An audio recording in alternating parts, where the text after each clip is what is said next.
Alors Nana et petit Moa qui est derrière la caméra, tu es mon caméraman aujourd'hui, mini mion. Qui vient? Non, tu ne veux pas venir. Aujourd'hui, on se déballe. Rickoum. Comment on dit? On ne sait pas, Rickumoto. Donc, on se déballe ça. Maintenant, c'est parti.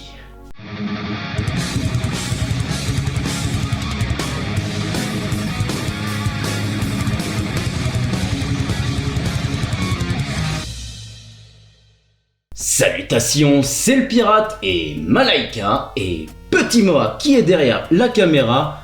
Bienvenue à bord de notre chaîne et aujourd'hui on se déballe Rickoum. Grosse boîte hein, pour pas changer. Il doit être à peu près grand comme le tarba là-bas. Franchement, apparemment, alors il y a certains de vous m'ont dit que c'était c'était la mieux réussie du Ginyu Tokusentai. Donc du coup, il me tarde de la déballer. Oui, j'ai mes nouvelles lunettes en plexiglas, le pirate. Je les avais déjà eues, mais comme je suis tombé avec mes nouvelles lunettes qui sont devenues mes anciennes lunettes, je les ai pétées une fois tombé sur ma terrasse. Du coup, j'ai dû racheter les mêmes lunettes. Donc c'était un peu bye bye les dernières Kuji, vu que des lunettes ça coûte cher. Donc voilà, je suis finalement équipé de lunettes. Je vais faire... oui, tu as bien raison moi. Je vais faire attention de ne pas les péter cette fois-ci. Mais c'est beaucoup mieux d'avoir des lunettes qui tiennent bien. Et voilà, je suis content de mes lunettes. Petit tour du propriétaire. Alors... attendez, parce que la boîte me cache. La cache me boîte. Dragon Ball Z à la licence. C'est une Kuji, c'est le lot C. Bandai Namco. À la distribution, l'autre côté avec le Ginyu Tokusentai au complet et le derrière et le dessus avec le petit logo de la Toei, le sticker qui prouve que c'est une vraie. Oui moi, avance rapide, le pirate.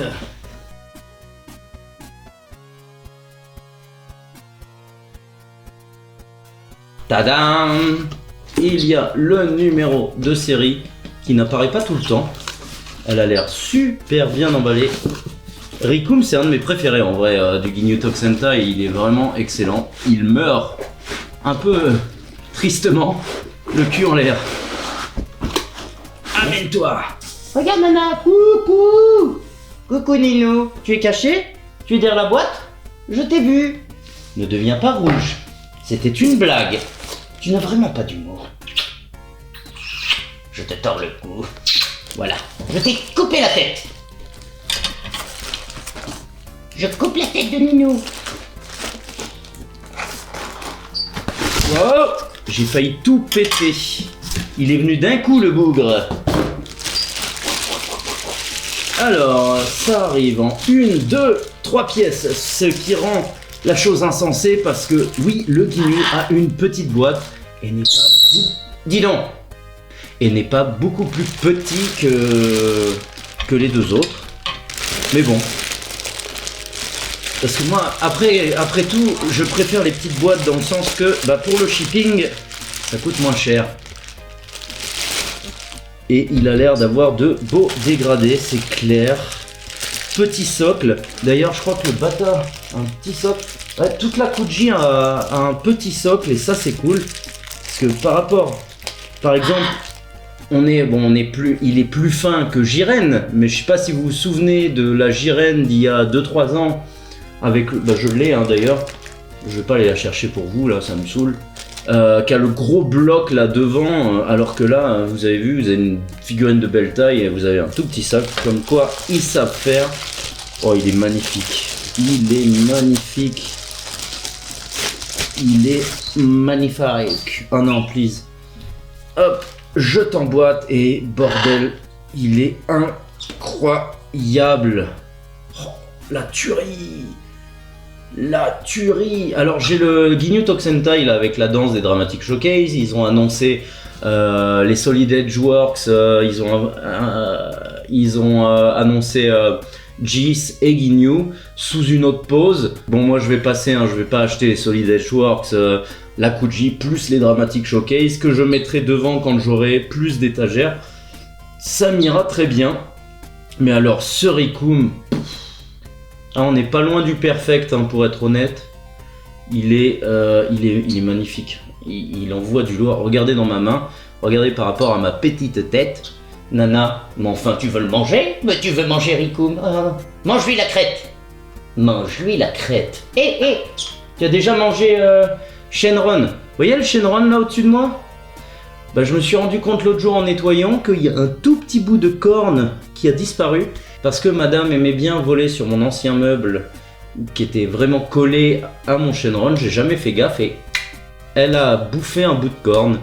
Ça me saoule parce que je fais toujours gaffe à mes figurines et le Daimao me gave, il me saoule celui-là par exemple parce qu'il ne fait que tomber même avec les socles et ça fait tomber le reste et vas-y et il y a toujours pareil là-bas j'ai la Kid Buu, le machin ne tient jamais en place, la Grandista de Gohan c'est pareil même avec les socles ça tombe tout le temps. Je vais acheter de la pâte à fixe, je vais coller ça dessus parce que ça commence à me gaver, ça coûte quand même une fortune ces conneries. Et que voilà, enfin, je suis super tatillon sur mes figurines. Et là, par exemple, ma Kid Buu, bon bah le bout de la botte, il est un peu amoché.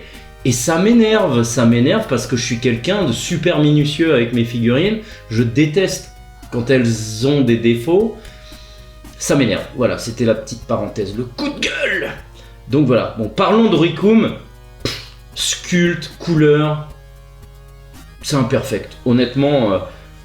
Au niveau standard, Kuji, il est bien au-dessus. Je vois pas ce qu'on peut demander de plus à une Kuji. Honnêtement, il est incroyable. Il est du même niveau pour moi que... tu pèses lourd, hein. Il est du même niveau pour moi que la C17 Kuji de l'année dernière. La Vegeta Super Saiyan 4 d'il y a 4 ans au moins. Celle qui était avec le Golden Ozaru.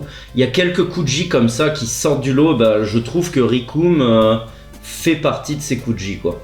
Là il a le Bata et le Ginyu. Le Ginyu le Bata était très beau mais le Ginyu, je crois que c'est Nico25 qui m'a dit, qui m'avait écrit ça en commentaire et il a tout à fait raison.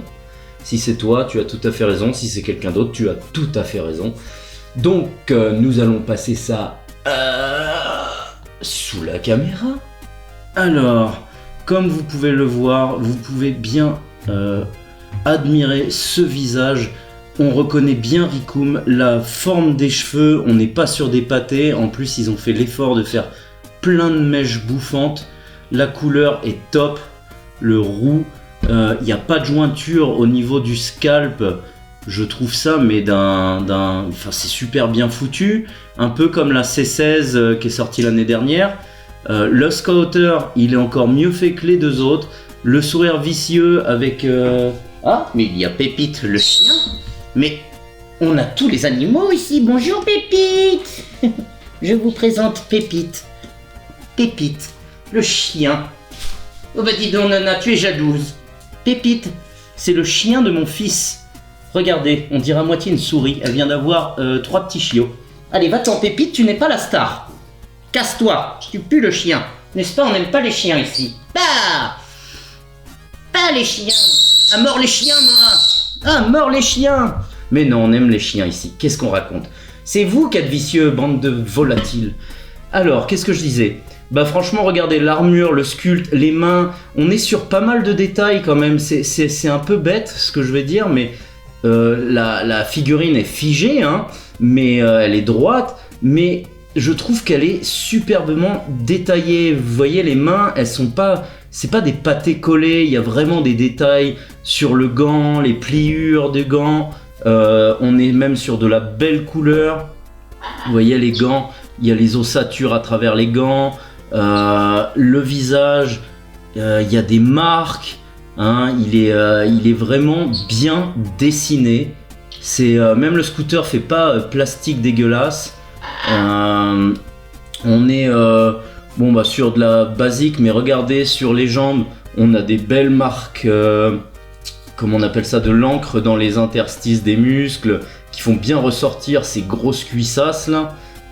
Son short, lui il porte des boxeurs, il est pas ringard à porter des slips. Lui il est en boxeur, Bata il a un pantalon, là je regarde derrière. Mais Ginyu a un slip, donc les chefs de cette armée portent des slips et les autres des boxeurs.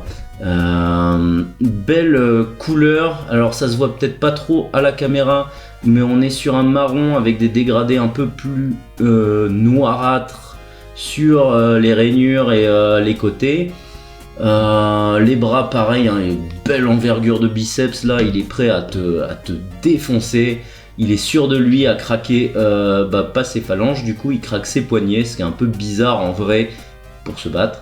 Enfin, t'arrives pas comme ça, je vais te casser la tête. Non, tu fais ça. Tu fais craquer les phalanges. Ah, c'est désagréable, hein. C'est désagréable de faire craquer les phalanges dans le micro. Je sais pas si vous avez entendu. Les bottes, on est sur de la botte pareil que Bata avec du bleuté dans les stries, dans les pliures de bottes. Et puis voilà quoi, derrière le dos il y a un peu de dégradé, bon l'armure est simple mais en vrai ils ont pas d'égratignure, ils vont commencer à se battre donc on peut leur excuser ça, mais la répartition des couleurs mat sont bien propres, il y a quelques dégradés là, c'est bizarre, c'est qu'on est du même niveau que Bata, c'est peut-être aussi le Kara Design qui fait ça, hein, mais on est vraiment sur une très belle figurine de Rikum, il pèse son poids. Il doit être à peu près grand comme Bata, un peu moins grand, mais il doit pas être très loin de Bata. De toute façon, je vous ferai une vidéo quand j'aurai tout le monde ensemble. Mais voilà quoi, le petit logo peint, et c'est pas du sticker de merde. Non, franchement, très belle figurine. Le latex est bien foutu là autour des bras. Le mec a mis du S pour bien faire péter la musculature. Le visage, pour moi, c'est ce qui me rend dingue sur cette figurine, hein. On est vraiment sur de la belle Kuji quoi. Avec les dents, le regard malicieux, un œil plus gros que l'autre. Non, c'est bien foutu. Il est un peu retardé mental, hein, Rikum, hein, il a pas l'air très intelligent, mais il a le vice. Il ressemble un peu à ce footballeur américain en lycée américain, là, celui qui tape tout le monde, qui est un peu mongol et qui se met la tête en avant pour péter des tronches. C'est ça qui me fait penser Rikum un peu quoi. Voilà ce que je pouvais dire sur Rikum.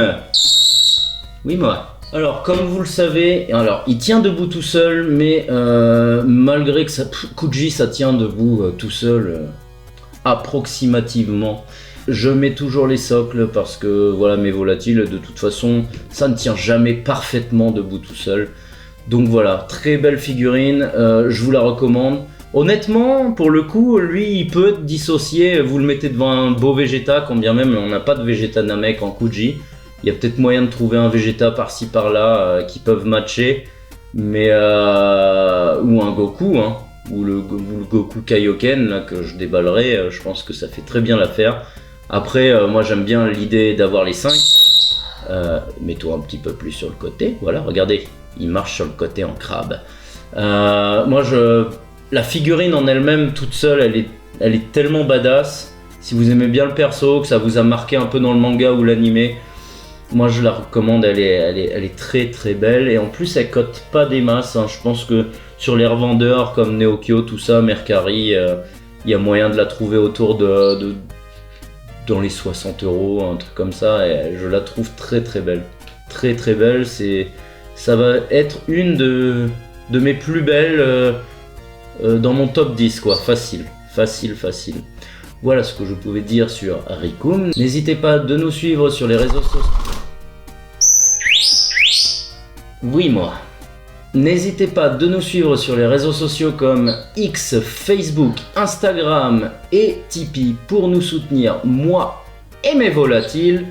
Je vous demande également d'exploser le pouce vers le haut en mode super Genkidama de la mort qui tue.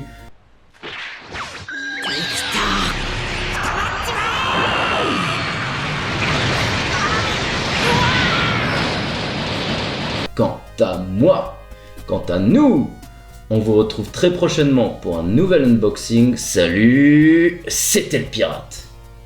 Et petite nana qui va faire un petit bisou à Petit Plus qui ne veut pas passer de l'autre côté. T'as pas envie, tu l'ignores. Voilà.